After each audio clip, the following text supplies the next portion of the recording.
اعوذ باللہ من الشیطان الرجیم بسم اللہ الرحمن الرحیم الحمد للہ رب العالمین الصلاۃ والسلام علی اشرف الخلق محمد وآلہ الطیبین الطاہرین وعجل فرجہم۔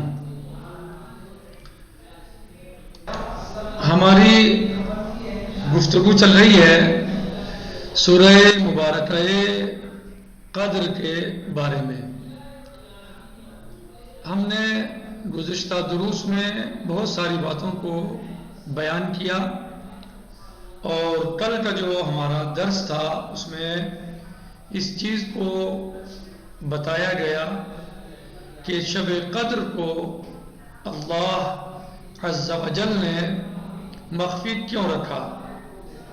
تو یہ سب باتیں کل کے درس میں بیان ہوئی اور ان کو بتایا گیا کہ اس کی کیا وجہ تھی، کیا وجہ ہے، یہ کیا ریزن ہے۔ یا ایک شب قدر ہی نہیں بلکہ اللہ عز و جل نے بہت ساری چیزوں کو مخفی رکھا ہے۔ تو اسی طریقے سے شب قدر کو بھی مخفی رکھا ہے، یعنی جیسے کہ کل بتایا کہ مثلا اسم اعظم کو جو ہے اپنے ناموں کے درمیان مخفی رکھا، موت کے وقت کو اللہ نے مخفی رکھا تاکہ لوگ ہر وقت آمادہ رہیں مثلا، یا اپنے غضب کو معاصی میں پنہا رکھا، یا اپنی رضا کو اطاعت میں مثلا پوشیدہ رکھا۔ تو اسی طرح بہت سارے امور ہیں جن کو اللہ عز و جل نے پوشیدہ رکھا ہے، ظاہر نہیں کیا۔ صحیح اسی طریقے سے اللہ عز و جل نے شب قدر کو بھی مخفی رکھا اور اس میں یعنی کوئی ایک تاریخ معین نہیں کی کہ فلاں تاریخ میں شب قدر ہے یعنی یہی ہے۔ اور جیسے کہ میں نے کل بھی بتایا اور گزشتہ روز بھی اس پر گفتگو ہوتی رہی کہ یہاں تک کہ اگر امام علیہ الصلوۃ والسلام یا روایات ائمہ علیہ الصلوۃ والسلام میں اکثر و بیشتر جو روایات پائی جاتی ہیں وہ 3 راتوں کے بارے میں پائی جاتی ہیں، شب 19، شب 21 اور شب 23۔ پھر اور اگر روایات کو اور تحدید کیا جائے روایات میں تو 2 راتوں کے بارے میں مثلا شب 21 اور شب 23، لیکن ان میں بھی امام علیہ الصلوۃ والسلام نے معین نہیں فرمایا، یا سائل کے سوال پر امام نے معین نہیں فرمایا، بلکہ یہی کہا کہ جس میں آپ کے لیے آسان ہو، جس میں آپ شب قدر کا احیاء کر سکتے ہوں، شب قدر میں اللہ کی عبادت انجام زیادہ سے زیادہ دے سکتے ہوں تو اس رات میں آپ کر لیں، شب 23 یا شب 21۔ تو زیادہ تر روایات جو ہیں وہ ہمارے یہاں اس طرح کی پائی جاتی ہیں، لیکن اہل سنت کے یہاں جو روایات ہیں وہ شب 27 کے بارے میں زیادہ روایات پائی جاتی ہیں۔ بہرحال تو اللہ عز و جل نے بہت ساری چیزوں کو مخفی رکھا ہے، پوشیدہ رکھا ہے۔ اللہ عز و جل نے بہت سارے باتوں کو یعنی لوگوں پر بالکل ظاہر نہیں کیا کہ کب کس وقت کس انسان کی موت آئے گی، یہ اللہ عز و جل نے نہیں بتایا، اس کو مخفی رکھا ہے۔ صحیح ہے۔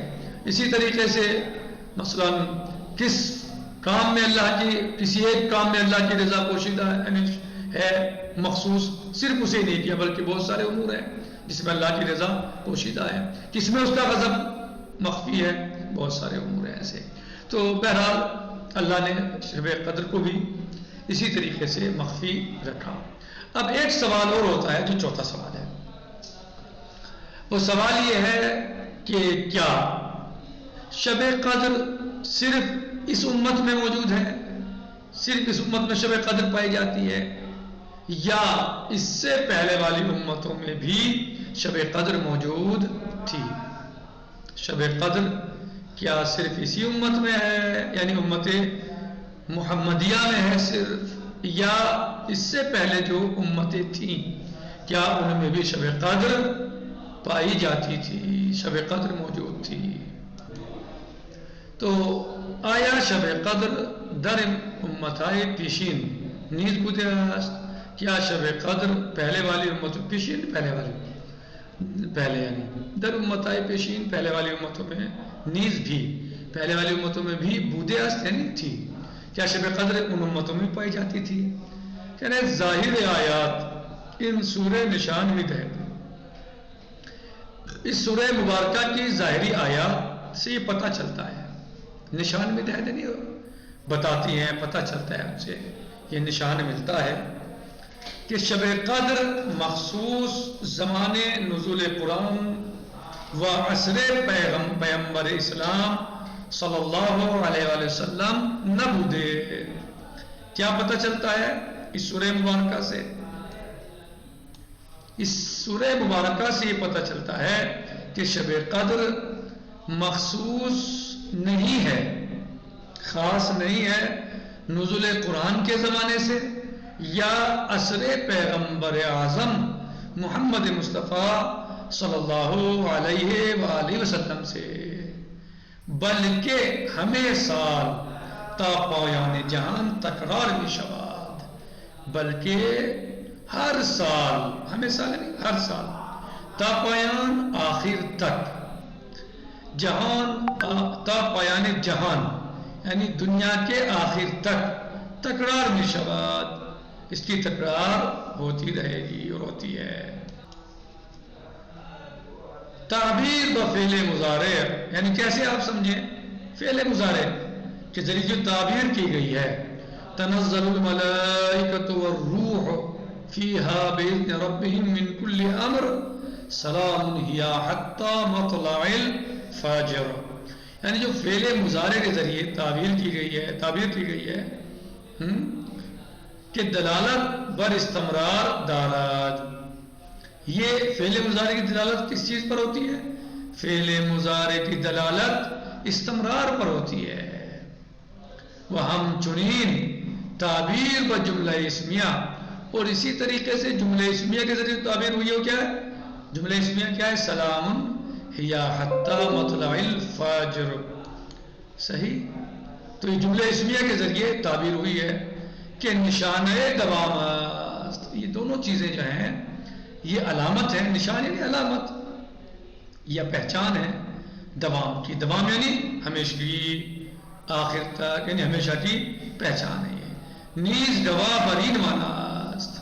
نیز یہ اس معنی پر گواہ ہیں، یعنی مولا عز و جل نے، اللہ سبحانہ وتعالیٰ نے فعل مضارع استعمال کیا اور جملہ اسمیہ سلام ہی حتی مطلع الفجر، یہ علامت دوام ہے. اور یہ اس معنی پر گواہ بھی ہے کہ شب قدر خاص نہیں ہے زمانہ پیغمبر محمد مصطفیٰ صلی اللہ علیہ وآلہ وسلم سے. بعلاوہ اس کے علاوہ روایات بسیاری کہ شاید در حد تواتر باشد، بہت ساری روایات بسیاری، بہت ساری روایات کہ شاید، یعنی صاحب کتاب استاد آیت اللہ علیہ محمد کریم شیرازی فرماتے ہیں کہ اس کے علاوہ بہت ساری روایات کہ شاید در حد تواتر باشد، کہ شاید وہ روایات حد تواتر کو پہنچی ہوئی ہوں. حد تواتر یعنی روایت متواترہ یا حدیث متواتر یا تواتر اسے کہا جاتا ہے حدیث میں یا روایات میں، یعنی اتنے راویوں نے اس کو بیان کیا ہو کہ اس میں شک اور شبہ نہ رہ جائے، اس میں کوئی عدم یقین کی بات ہی نہ ہو بلکہ یقین حاصل ہو جائے.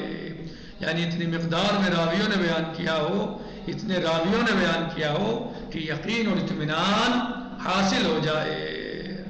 صحیح.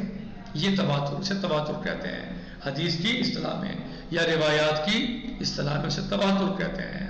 تواتر یعنی متواتر طریقے سے اتنے راویوں نے اسے بیان کیا کسی ایک بات کو کہ یقین حاصل ہو جائے. مثلا میں نے اس کو جو ہے وہ ویسے دروس میں یعنی احادیث یا فقہ میں یا رجال میں بھی یا حدیث کے بیان میں، حدیث کے درس میں بیان کیا ہے یا اصول میں. مثلا ایک بات آ کر ایک انسان کہے تو ہو سکتا ہے کہ آپ کے ذہن میں اس کے مثلا یہ ہو کہ یہ سچ نہیں بول رہا ہے. دوسرا آیا ہو سکتا ہے کہ آپ سوچ رہے ہوں کہ بھائی آدمی تو سچا ہے لیکن ہو سکتا ہے غلط سن لیا ہو. تیسرا آ کے اس نے بتائی کہ بھائی یہی بات ایک ہی بات بتائی جو پہلے نے کہی تھی کہ فلاں چوراہے پر مٹھائی تقسیم ہو رہی ہے. آپ نے سوچ لیا, آپ سوچ سکتے ہیں کہ ہو سکتا ہے کہ یہ انسان جو ہے وہ سچ نہ بول رہا ہو. دوسرا آیا, اس نے کہا فلاں چوراہے پر مٹھائی بٹ رہی ہے, وہی بات کہی. ہو سکتا ہے کہ آپ یہ سوچیں کہ صحیح طرح نہ دیکھا ہوگا. تیسرا آیا, اس نے بھی یہی کہا کہ بھائی فلاں چوراہے پر مٹھائی بٹ رہی ہے. چوتھا آیا, اس نے بھی یہی کہا. پانچواں آیا, اس نے بھی یہی کہا. چھٹا آیا, اس نے بھی یہی کہا. ساتواں آیا, اس نے بھی یہی کہا. آٹھواں, 10واں, 9واں, 11واں, 12واں, 13واں, یعنی 14, 15. اس طرح افراد آتے رہے اور ایک ہی بات کہتے رہے, اسی چوراہے کا نام لیتے رہے اور اسی شخص کا نام لیتے رہے کہ جو مٹھائی تقسیم کر رہا تھا. ایک ہی شخص کا نام بتاتے رہے. تو جب اتنے افراد آ کر اس طریقے سے بات کہیں گے فلاں چوراہے پر فلاں جگہ فلاں انسان مٹھائی تقسیم کر رہا ہے, تو آپ کو یقین آئے گا نہیں آئے گا. یعنی ایک کے بارے میں آپ غلط سمجھ سکتے ہیں, 2 کے بارے میں آپ غلط سمجھ سکتے ہیں, 3 کے بارے میں آپ غلط تصور کر سکتے ہیں. ہو سکتا ہے جھوٹ بول رہا ہو 2 کے بارے میں, 4 کے بارے میں.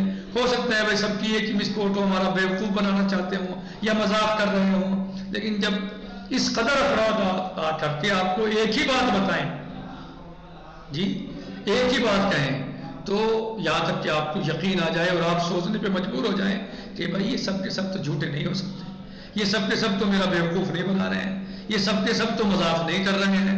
ایسا تو نہیں ہے بھائی ایک تو مذاق کر سکتا ہے, ایک تو جھوٹ بول سکتا ہے. کیا سبھی جھوٹ, 1-2 کو اشتباہ ہو سکتا ہے, کیا سبھی کو اشتباہ ہو رہا ہے, کیا سبھی کو دھوکہ ہو رہا ہے, کیا سارے جھوٹ بول رہے ہیں, کیا سارے انسان یہ غلط ہیں. اس حد تک لوگوں نے آگے بتا دیا. تو اسے تواتر کہتے ہیں کہ آپ سوچنے پر مجبور ہو جائیں, آپ کو یقین حاصل ہو جائے, اسے تواتر کہتے ہیں. پھر تواتر کی قسمیں ہیں, تواتر لفظی, تواتر معنوی. تواتر لفظی کیا ہے کہ یہ سب کے سب افراد ایک ہی لفظ کے ساتھ آ کر کسی بات کو بیان کریں. تواتر معنوی کیا ہے کہ لفظ تو وہ نہیں ہے لیکن معنی اور مفہوم وہی ہے.